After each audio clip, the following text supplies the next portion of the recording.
My dear student, प्रश्नावली 13.2 का प्रश्न संख्या 7, क्वेश्चन 7 और एक्सरसाइज 13.2 आपके सामने है। इस क्वेश्चन को ध्यान से पढ़ लीजिए। इस क्वेश्चन का हल आपको यहां पर लिखा हुआ है, आप इसको पढ़ लीजिए। अगर आप हिंदी मीडियम के स्टूडेंट हैं तो आपको यहां पर दिया हुआ है, आप इसको पढ़ लीजिए, आपको समझ में आ जाएगा। ये हुआ आपका शॉर्ट आंसर 1 मिनट के अंदर। अब अगर आपको समझ में नहीं आया है, अगर आपको कोई डाउट रह गया है, तो डाउट क्लियर करने के लिए आप वीडियो देखना जारी रखिए, हम आपको इसका डिटेल्ड सॉल्यूशन देते हैं। आइए देखिए, दिया है कि एक सॉलिड है जिसकी हाइट 120 सेंटीमीटर है यहां से लेके और यहां तक, और रेडियस 60 सेंटीमीटर है यहां से लेकर के यहां तक। उसमें दिया है कि standing on A hemisphere of radius 60 centimetre place upright in right circular cylinder full of water. ये जो सर्कुलर है इसके अंदर ये पूरा पानी से भरा हुआ है, और ये जो है इसके अंदर सिलेंडर रखा हुआ पानी से भरा हुआ, इसको नीचे तक टच करता है। Find the volume of water left in the cylinder if the radius of the cylinder 60 metre and its height is 180 metre. आपको क्या करना है, volume of water left in the cylinder ये निकालना है आपको। सिलेंडर में कितना पानी बचा, इसके लिए आपको क्या करना पड़ेगा कि वॉल्यूम ऑफ सिलेंडर निकालना पड़ेगा। पहले तो ये पूरा जो सिलेंडर है इसका वॉल्यूम ऑफ सिलेंडर, ठीक है, वॉल्यूम ऑफ सिलेंडर, और इसमें से घटा देना है आपको वॉल्यूम ऑफ सॉलिड, ठीक है। ये जो वॉल्यूम ऑफ सॉलिड जो इसके अंदर डाला गया है इसको घटा दो वॉल्यूम ऑफ सॉलिड, ये आपको करना पड़ेगा। तो पहले आप वॉल्यूम ऑफ सॉलिड ज्ञात कर लीजिए।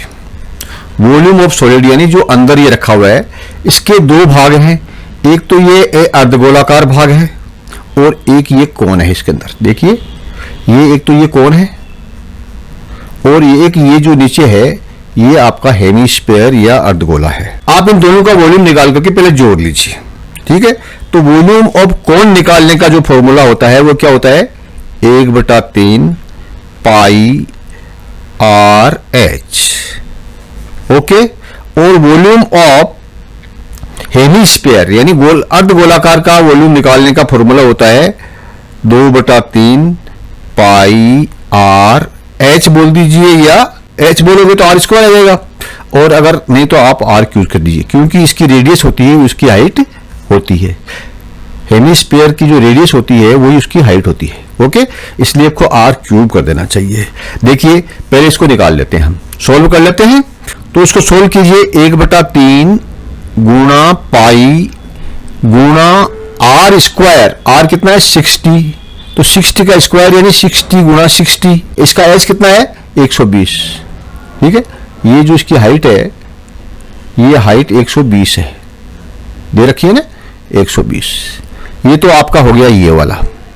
इसमें प्लस करना है आपको ये हेमिस्फीयर का एरिया, ठीक है, अर्धगोलाकार का। इसका फॉर्मूला क्या है, 2/3 गुणा पाई गुणा आर का क्यूब, ठीक है।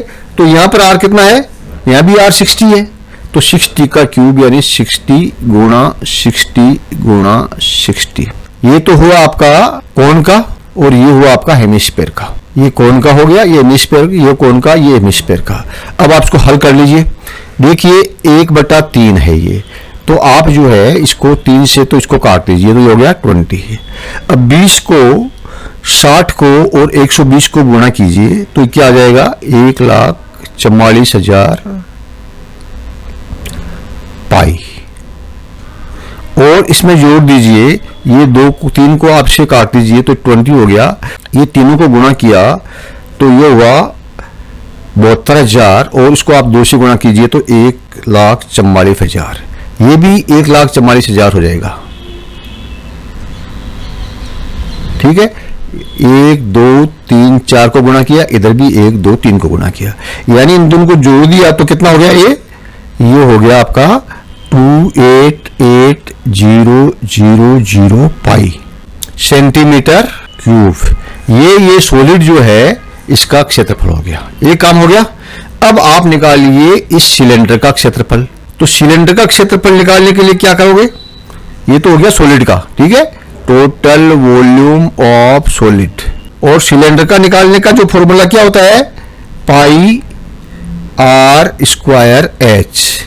ओके, तो पाई आर स्क्वायर एच यानी पाई का तो पाई रहेगा, और ये सिलेंडर का जो रेडियस है वो कितना है, वो भी 60 है, तो 60 और स्क्वायर है तो फिर 60। और सिलेंडर की हाइट कितनी है, सिलेंडर की हाइट है देखो यहां से लेकर के और यहां तक, यानी 120 और 60 यानी हाइट 180, तो आप इसको 180 लिख दीजिए। ओके, अब देखिए आप इसको गुणा कर लीजिए, यानी 60 और 180 को गुणा करेंगे तो आपके आएंगे 6,48,000 और ये आपका आ गया पाई सेंटीमीटर क्यूब। दोनों आ गया, सॉलिड का आ गया ये और सिलेंडर का आ गया ये। आपने कहा था शुरू में कि आप सिलेंडर के वॉल्यूम में से सॉलिड का वॉल्यूम घटा दीजिए, यानी 6,48,000 सेंटीमीटर क्यूब में से आप घटा दीजिए 2,88,000 सेंटीमीटर क्यूब। कितना बचेगा, ये बचेगा आपका 3,60,000 सेंटीमीटर क्यूब। पाई भी है तो पाई की जगह लिखिए आप 22/7। ओके, अब आप इसको ऊपर वाले को इससे गुणा कर दीजिए, तो कितना हो जाएगा, 36 को 22 से गुणा कीजिए तो क्या होगा 792, और बिंदु कितने लगेंगे 1 2 3 4, 1 2 3 4, नीचे आ गया 7।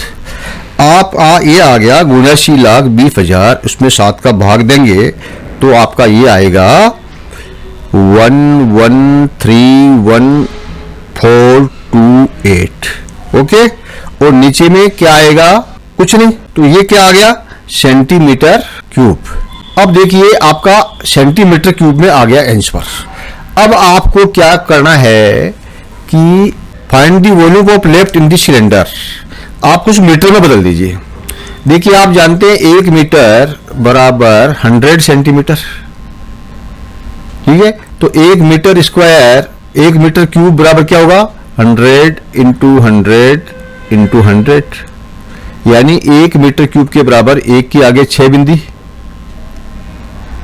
2 2 4 और 2 6, तो आप इसके अंदर 1 के आगे 6 बिंदी के भाग देंगे, 6 शून्य लगाएंगे, 2 2 4 और 6, तो क्या बनेगा 1 2 3 4 5 6, यानी 1 के आगे शून्य लगेगा 1.131।